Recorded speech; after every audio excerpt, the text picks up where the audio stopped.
Hey everyone, today I'm going to be doing another J-pop album review of Ayumi Hamasaki's album, My Story. And this one came out in 2004, I believe. So I'm going to just go through each song, let you guys know what I thought about this album. So let's get started. The first track on this whole album is Catcher in the Light, which is basically an introductory track, which we're very accustomed to for Ayumi Hamasaki, doing it just like Kodokumi does. And I actually thought this was a really good introduction compared to her last album. My first Ayumi Hamasaki album review was on Party Queen. I really like how this introduced the album. It gets a rock, upbeat sound that kind of prepares you for the way that the next three tracks are set up on the album. So I thought that she did a really excellent job in placing this introduction here. And it's got such a heavy beat at first, and then it goes into this gentle tune right here where you can see, and I like that she added vocals into the introductory track rather than just having music, because I mean, as much as I like having instrumentals, because I'm all about instrumental music, especially when it comes to the J-pop songs, I appreciate that she just added in gentle na-na-nas, and I think she does actually say something else in it. I'm not quite sure what it is, but this was a great track, so really good start to this album. 2 is About You. And I wasn't sure what to think when I first heard that, but then it turns into such a good song. I really love this song. It reminds me of Avril Lavigne again. I know I say it all the time, but it has that vibe to it, and I love the way that introduction is. It just gets me ready for the lyrics that are coming and the way that the rest of the song flows out. And I think that the message just comes across so much stronger, and it was a great first track, I think, to put right after that introduction. Really just tied everything down really, really well. So I thought she did an incredible job here. Her vocals are really good. They sound smooth. They're not too high-pitched or nasally for me. I really enjoyed the way that it builds up as well. You can hear right here as she's singing. Here it's coming into this chorus. But then the chorus surprised me because it starts like low and then it goes a little higher. Like I was expecting more of an explosive thing, so it's not quite as explosive as you might think, but it is a really, really great song. 3 is Game. And I really didn't know what to think about this one either when I first heard it, because it starts off so gentle again. And I know with the Ayumi Hamasaki, she likes to surprise us sometimes with those things. And so I was very pleased when it goes from this gentle beat where she starts singing in the introduction very slowly, and then it just builds into this rock tune. Here's where it builds up. It just breaks down straight into a rock beat, and I love rock music, so I was a huge fan of this, and I thought she did an excellent job with the rest of the song. But her voice starts doing an auto-tune feature here, which I don't hear her do quite often, but it still actually flows very, very well with the rest of this way the song is set up and the way her vocals sound. So excellent addition, I think, to this song, which gave it more of the game feel to me, because the name of the song is Game. So I don't know, it makes me think more of like robotic video game, that type of thing. So I thought she did an excellent job. Beautiful, very powerful song. 4 is My Name's Woman. And the song kind of surprised me. It wasn't exactly what I pictured for this song, but it still came out very strong. It is definitely more of a like girl power kind of a feel to it, and I feel that more when the chorus starts getting sung. I don't really know how to describe the beginning part. Like I don't dislike this song by any means. It was just a little bit different than what I had pictured. I can't really describe what I thought or how I pictured the song to come out to be, but it's still a good song. It does come out as a girl power in the end. It was just more on the rock side that I wasn't imagining quite with it. So really good overall song though. I like the instrumentation that they've done here with the tweaks of the music, and right here you can hear her voice getting ready to go into that chorus where she's kind of just gonna tell you like it is, that her name's Woman, this is what she is, and that you need to accept it. So great arrangement here, because you do feel that power coming up from her. 5 is an interlude, Wonderland. And okay, I don't like circuses. They kind of freak me out because I don't like clowns. But at the same time, I like creepy, like Kodokumi's Trick album, the Trick tour and stuff. Like, I love that theme. Like, I think it's really cool. And I actually really, really like this interlude. At first I was kind of like, wait, like this doesn't really fit with the whole rest of this album in my opinion.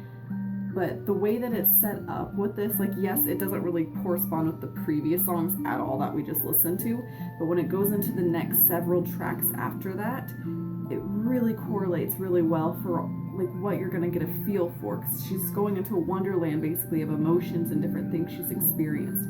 And so the power of the interlude, I think, did a really good job with it. And even like the creepy laugh that's in here at the end that I really don't like because it kind of creeps me out. But I don't know, like it's eerie, but preparing you for what's to come. 6 is Liar. And the song immediately starts off with like a cathedral bell.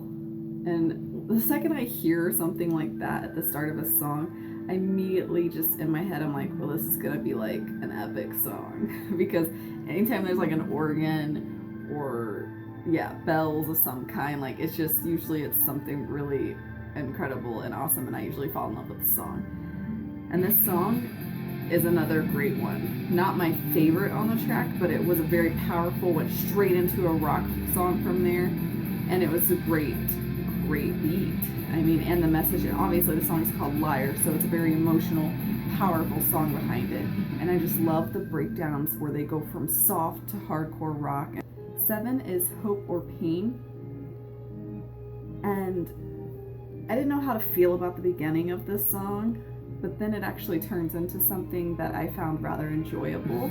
And it's a very gentle but upbeat song. And I mean, the name of the song, Hope or Pain, I mean, obviously she's talking about two different emotions here that are complete opposites.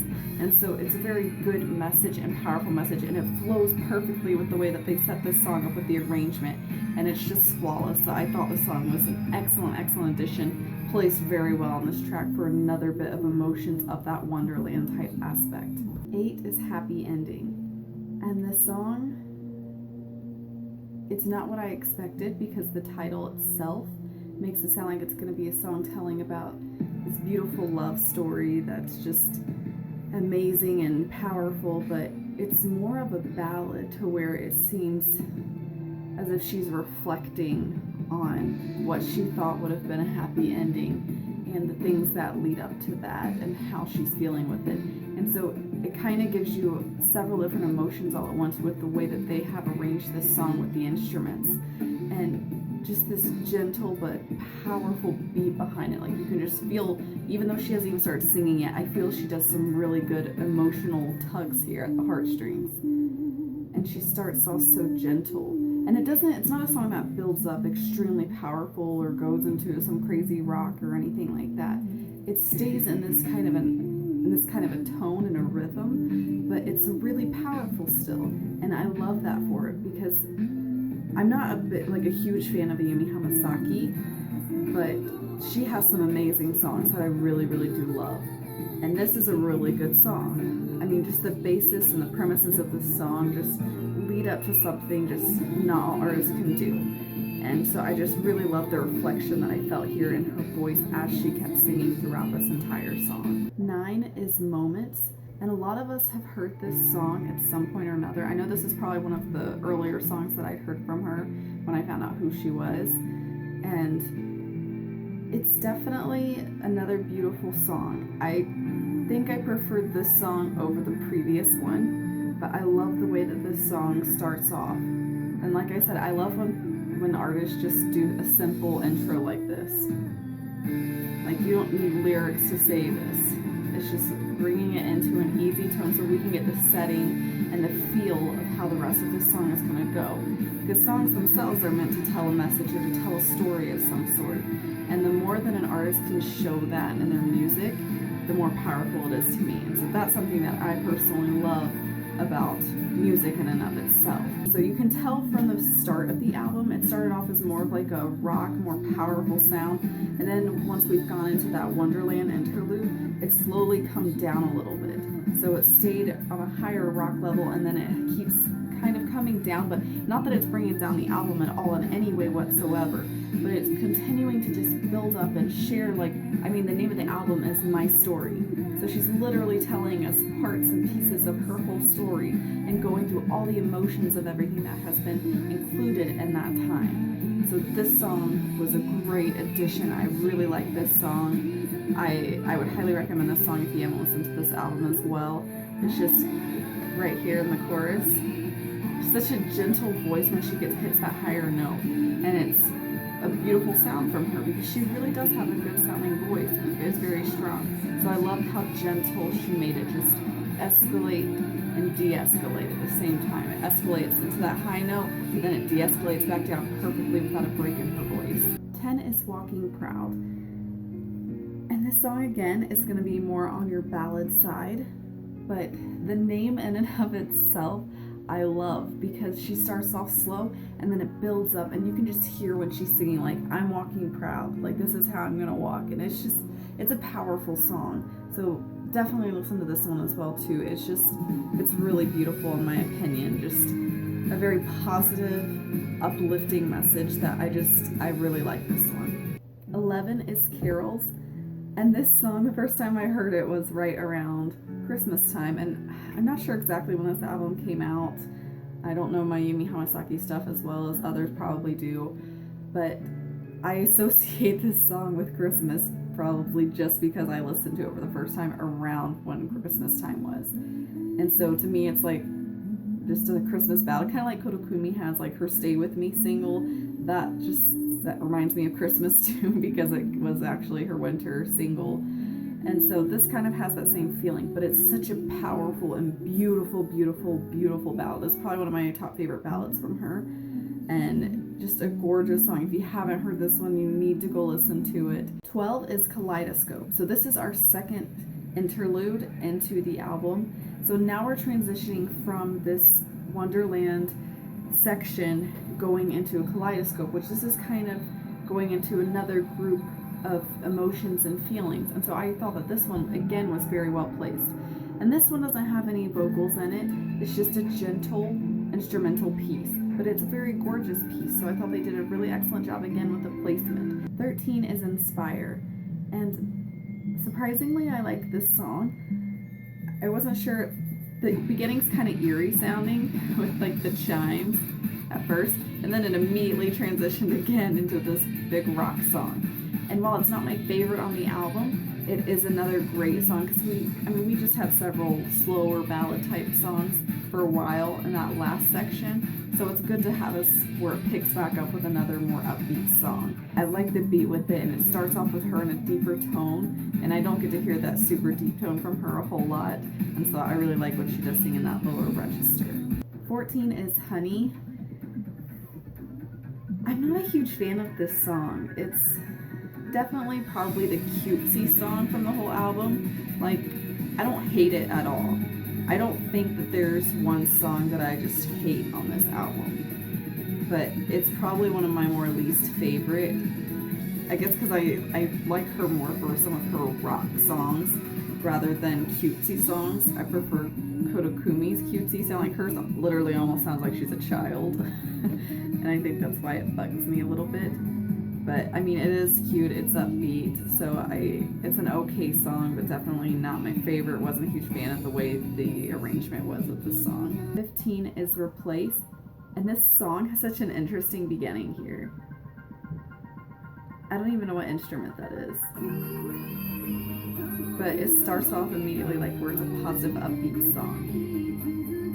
And I like it, surprisingly. It's not too overdone, it's not too cutesy, but I don't know, like it's just a good song. It makes me happy, makes me smile. And it's one of the earlier songs I did hear from her before in the past.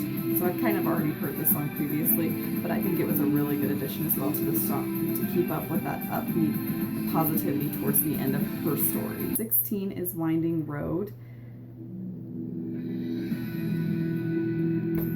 It's another ballad, and it's not my favorite on the album. It's still good. I don't really have much to say about this song because it's just kind of an average song in my opinion. But I mean, it's a good one. I do skip past it quite often when I'm listening to this album just because it's not my favorite. I have to be in the right mood for it, but it is a good song and she does have some good arrangements with it.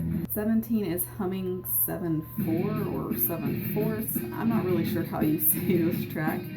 And I really like this guitar part at the beginning. Like, it's immediately rock, and I love that. Like, it just makes you want to headbang, and it really gets you pumped up, and it's a great way, I felt, to end the album.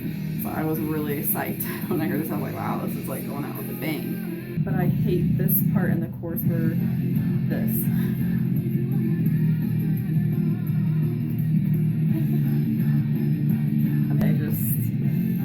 I hate it. It's a little too happy-go-lucky, childish for me. So not my favorite. So rock parts are awesome, but I hate that part of that song. It's the worst part of the song for me. So all in all, the Ayumi Hamasaki album, My Story, I thought she actually did a fantastic job on this whole album. I was never really at any point in this album like, when is this going to be over? I don't like these songs at all. I actually found some way to enjoy most of the songs. Like I said, as we went through each song, there are some things I don't like about a few of them, but majority of the tracks on this album, I really, really like all of them for the most part. She really corresponded that introduction and the interludes much better, and I really like how she did that arrangement with it. And she kept a lot to the rock themes, which I love rock music, so only made it that much better. So I thought that was a great addition to this entire album as a whole. Honestly, it's probably in like one of my top favorite Ayumi Hamasaki albums. I loved the way that she put the songs in the placements where she did them at, and just the way that it built up in the emotions of as if we are listening literally to tracks talking about her life story. Thanks again so much for watching, guys. I really appreciate it. Make sure you comment below and let me know which ones are your favorite tracks and why they are. And also, please subscribe if you'd like to see some more videos like this. And I'll also be doing some later ones about different anime shows as well as video games. So definitely subscribe if you're really interested. Thank you guys so much for watching, and I'll see you next time.